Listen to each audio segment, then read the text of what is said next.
হে জগতবাসী, আজ আমি শামীম আলী চিশতি আপনাদের সামনে একটি আলোচনা নিয়ে আসলাম। সেই আলোচনাটি হলো যে একটি কথা বলা হয় যে মহাবিশ্ব ব্রহ্মাণ্ডে যা কিছু আছে তা আছে মানববাণ্ডে। তো এই কথাগুলো যদি আমরা এ পর্যন্ত শুনেই এসেছি কিন্তু এই জিনিসগুলো বোঝা হলো না। তো না বোঝার কারণে দেখা যায় কিছু কিছু লোক এই কথাগুলো শুনে না শোনার মতো থাকে, কেউ তর্ক করে, কেউ বলে এই কথাটি ঠিক নয়। তো আমি বলবো যে অবশ্যই যে এই মহাবিশ্বটা মহামানব এবং সেই মহামানবের পেটের ভিতরে আমরা ক্ষুদ্র মানব। তাহলে ক্ষুদ্রের ভিতরে ক্ষুদ্র, ক্ষুদ্রের ভিতরে ক্ষুদ্র। যেমন একটি বাহ্যিকভাবে আপনি একটি জিনিস অনুভব করবেন যে এই মহাবিশ্ব ব্রহ্মাণ্ডের পেটের ভিতরে আমরা আছি। যে মহাবিশ্ব ব্রহ্মাণ্ডের পেটের ভিতরে হলো পৃথিবী, আর পৃথিবীটাই হলো মাটি। তো এই মাটিটা পৃথিবীর যে সাগরে বাসন্তমান, একটা পুকুরের মধ্যে যদি দেখা যায় বিরাট একটা কচুরি দিয়ে একটি ভোর দেওয়া হয়েছে, আর সেই পুকুরের অনুসারে একটা ভোর ছোট, আর এটার উপরে বাসন্তমান, আর এর উপরে আমরা বাড়িঘর করে থাকতেছি। তবে এখানে মূল বিষয়টা যদি বলতে যাই যে মহামানবের পেটের ভিতরে আমরা, তাহলে মহামানবের পেটের ভিতরে যদি আমরা হয়ে থাকি তাহলে আমাদের পেটের ভিতরে কেউ বাস করতেছে। সেটা কি? দেখবেন আমাদের রক্তের ভিতরে কীট আছে এবং আমাদের পেটের ভিতরে কৃমি আছে। তাহলে দেখেন ক্ষুদ্রের ভিতরে ক্ষুদ্র, তার ভিতরে যে আরও কত ক্ষুদ্র সেখানে আমাদের চোখ যায় না।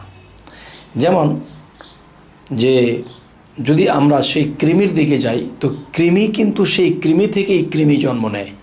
তাহলে সেই কৃমির পেটের ভিতরেও কিন্তু আবার কৃমি আছে বা ডিম্ব আছে, সেই ডিম্বের ভিতরে কিন্তু আবার সেই কৃমি জন্ম নেয়।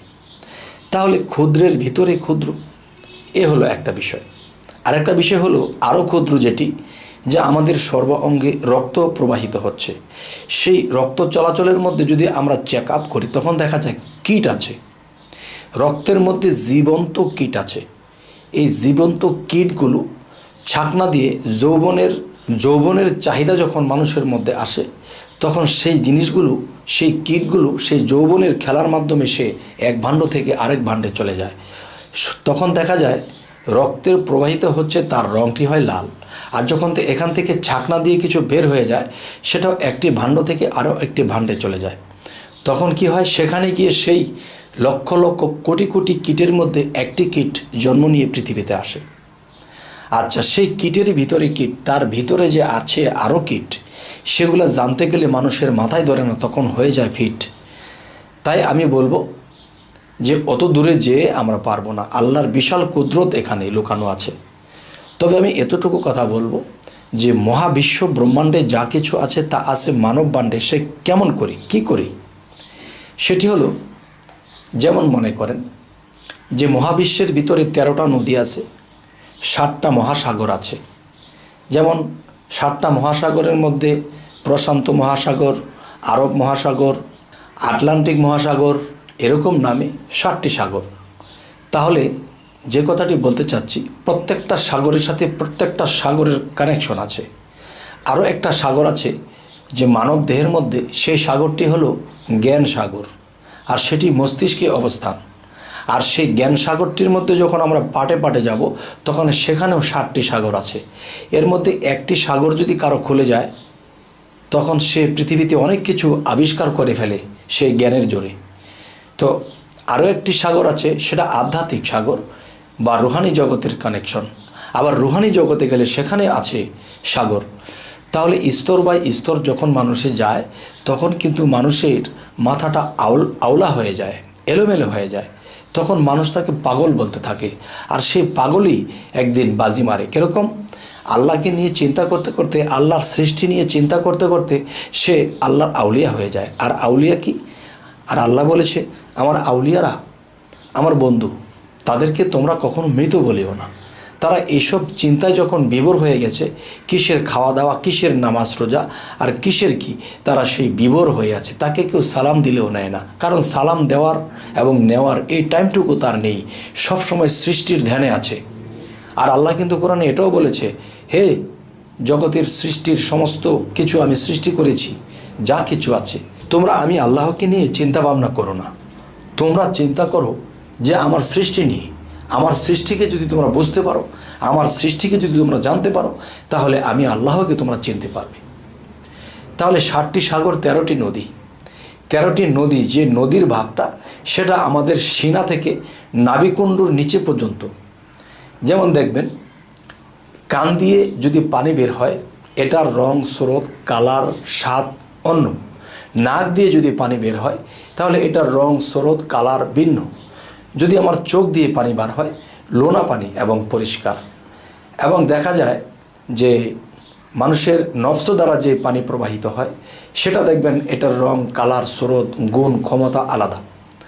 তাহলে মানব দেহের মধ্যে যে কিছু রাস্তা আছে, এই রাস্তা দিয়ে মানব দেহে যে রাস্তাগুলো আছে, সেই রাস্তাগুলো দিয়ে 13 প্রকারের পানি প্রবাহিত হয়।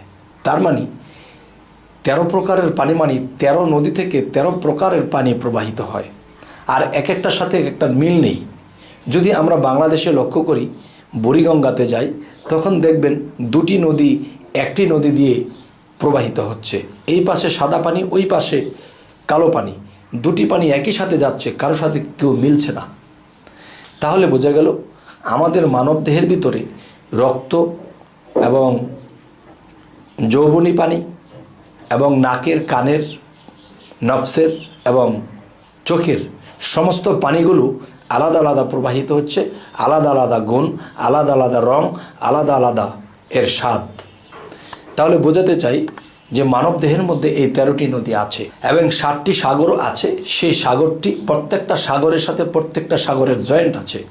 এবং দেখা যায় যে মানব দেহের মধ্যে যে 13টি নদী, এই 13টি নদীও প্রত্যেকটা নদীর সাথে প্রত্যেকটা নদীর লিঙ্ক আছে। তাই আমি বলতে চাই, হে জগতবাসী, যে আমাকে কেউ প্রশ্ন করেছেন যে আপনি যে বললেন যে সারা বিশ্ব ব্রহ্মাণ্ডে যা কিছু আছে তা আছে মানব বাণ্ডে, বলেন তো দেখি। এই যে আমাদের এখানে একটা বড় একটা বট গাছ, এই বট গাছটি আপনার মানব দেহের মধ্যে কোথায়? না বাবা, এভাবে বললে এবং এভাবে খুঁজলে ইহকাল পরকাল সর্বকাল শেষ হয়ে যাবে, কিন্তু আপনার বোঝা শেষ হবে না। এভাবে বুঝলে হবে না। বুঝতে হবে মূলত বাহ্যিক জগতে দেখা যায় যে এই পৃথিবীটা বা এই বিশ্ব ব্রহ্মাণ্ডটা সৃষ্টি করা হয়েছে, সেই বিশ্ব ব্রহ্মাণ্ডটা কয়টা পদার্থের সৃষ্টি? মূলত দেখবেন 5টি পদার্থ। সেটা কি? আগুন, পানি, বাতাস, মাটি, আলো, এই 5টি। এর মধ্যে দেখেন আপনার শরীরে ধরে দেখেন গরম অনুভব হচ্ছে, তাহলে আগুন আছে। আপনার মধ্যে রক্ত প্রবাহিত হচ্ছে, পানি আছে। আপনার শরীরটা মাটির দেহ তৈরি, মাটি আছে। এবং আপনি বাতাস আপনি নিচ্ছেন, ছাড়ছেন, এই বাতাস প্রবাহিত হচ্ছে। এবং এর মধ্যে আলোক শক্তিটা আপনার দেহের মধ্যে, মস্তিষ্কের মধ্যে, চোখের মধ্যে এই আলোক শক্তিটা দেওয়া হয়েছে। এই মোট পাঁচটি জিনিস দিয়ে এই বিশ্ব ব্রহ্মাণ্ডটা সৃষ্টি করা হয়েছে। তাই বলা হয়েছে মহাবিশ্ব ব্রহ্মাণ্ড যা কিছু আছে তা মানব বাণ্ডে আছে। তার মানে কি? এই 5টি আছে। আর 5টি কি কি? আগুন, পানি, বাতাস, মাটি, আলোক শক্তি। তাহলে আমি বলবো এই পাক পাঞ্জাতন, এই পাক পাঞ্জাতনের মধ্যে যে 5জন, এই 5জন কিন্তু এই 5টা গুণ ক্ষমতা নিয়ে, 5টা রূপে, 5টা গুণে, 5টা ক্ষমতায় এসে গেছে। দেখবেন পানির ক্ষমতা, আগুনের ক্ষমতা আলাদা, হাসানের ক্ষমতা, হোসাইনের ক্ষমতা আলাদা, বড়পীরের ক্ষমতা এবং খাজা মঈনুদ্দিন চিশতির ক্ষমতা আলাদা। তেমনি যে মানবদেহে মাটি, এই মাটির ক্ষমতা এবং পানির ক্ষমতা আলাদা। তাহলে এভাবে যদি আমরা বুঝতে চাই, তাহলে দেখা গেছে এই মহাবিশ্ব ব্রহ্মাণ্ডটা সৃষ্টি হয়েছে 5টা পদার্থে। আপনি আমি যে মানুষ, আমাদের দেহটা এই 5টি পদার্থেই সৃষ্টি করা হয়েছে। এখানেই মূলে ধরতে হবে। আর বাদ বাকি খণ্ড বিখণ্ড করে যদি আপনাকে বুঝতে হয়, তাহলে আপনি শুধু শুনে শুনে বুঝবেন না। আপনার একজন কামেল মুর্শিদ ধরতে হবে এবং কামেল মুর্শিদের মাধ্যমে আপনাকে কি করতে হবে? সাধনা করতে হবে। যখন আপনার সাধন সাকসেসের দিকে চলে যাবে, তখন আপনি দেখতে পাবেন রুহানি জগতে যে একটি চক্ষু মানুষের বাহিরের দুটি টর্চ লাইটের মধ্যে আমাদের দুটি চক্ষু দান করেছে আল্লাহ, বাহিরে সব কিছু দেখতেছি, কিন্তু ভিতরগত আমাদের চক্ষু নেই, সেই চক্ষু আমরা এখনও অর্জন করতে পারিনি। তাই সেই চক্ষুটি হলো দিব্য চক্ষু, যাকে জ্ঞান চক্ষু বলা হয়। সেই জ্ঞান চক্ষু যার সাধনার দ্বারা খুলে গেছে, সে ইহকাল পরকাল দেখতে পায়, বেহেশত দোজখ দেখতে পায়, ভালো মন্দ অগ্রিম খবর সে জানতে পায়। তবে আমি বলবো, সেই দিনই হব আমি শ্রেষ্ঠ মানব, যখন আমি জানতে পারবো যে আসলে মহাবিশ্ব ব্রহ্মাণ্ড যেভাবে সৃষ্টি করা হয়েছে, মানব বাণ্ডটা ঠিক সেভাবেই সৃষ্টি করা আছে। তাহলে আমি যদি এই পর্যন্ত অগ্রসর হতে পারি, সাধন সাকসেস করতে পারি, তাহলে আমার জন্য সহজ হয়ে যাবে এবং এই জিনিসগুলা আমার জানা বোঝা হয়ে যাবে। তবে হে জগতবাসী, আজকে আমাদের এই আলোচনাটি আপনাদেরকে কী বোঝানো হলো অবশ্যই আমাকে জানাবেন, এবং আমাদের চ্যানেলের আলোচনা যদি আপনাদের ভালো লাগে তো অবশ্যই সাবস্ক্রাইব করুন। তো আজ এ বলেই রাখবো। আল্লাহ হাফিজ।